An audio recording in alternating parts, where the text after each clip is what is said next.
আছো, দাঁড়া দাঁড়া দাঁড়া দাঁড়া, তুই আবার ওইদিকে যাবি? হ্যাঁ ঠিক আছে চ।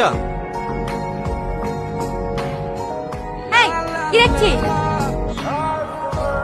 এই তুমি এরকম করছো কেন গো? তোমার দেখছি না, তোমার রাগ হচ্ছে নাকি? যাকে দেখছি সে কিছু বলছে না, আর পাশ থেকে শুধু তোমার বয়ফ্রেন্ড আছে? তুই কার সাথে কথা বলছিস তুই জানিস? না, সেটা তো জানার চেষ্টা করছি। এই তো সবাই মাত্র দেখা হইলো, আস্তে আস্তে পরিচয় হবে, দুজনের মধ্যে বন্ধুত্ব হবে, তারপরে রাজ্যকে চ্যাট হবে। তার জন্য তো নাম্বার লাগবে। আরে তুমি এত ব্যস্ত হচ্ছে কেন? নাম্বার লেবো তো। নাম কি গো তোমার? ওই নামটা রে নাম। মর্জিনা ভাবে কেসটা এখনো ক্লোজ হয়নি, হাইক বেলা জেলে ঢুকে দেবো। ঠিক আছে ঠিক আছে। তোমার ভাই নেতা নাকি? পুলিশ, সিভিক পুলিশ, বড় বাবুর খাস লোক। এলাকায় যদি কোনো সমস্যায় পড়ো শুধু একবার ফোন করবা। হে লাও নাম্বারটা টুকি লাও। আরে লজ্জা পাচ্ছে কেন? এটা আমাকে দাও, আমি টুকি দিছি।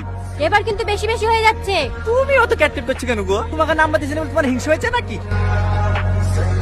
এই তো চলে এসছে।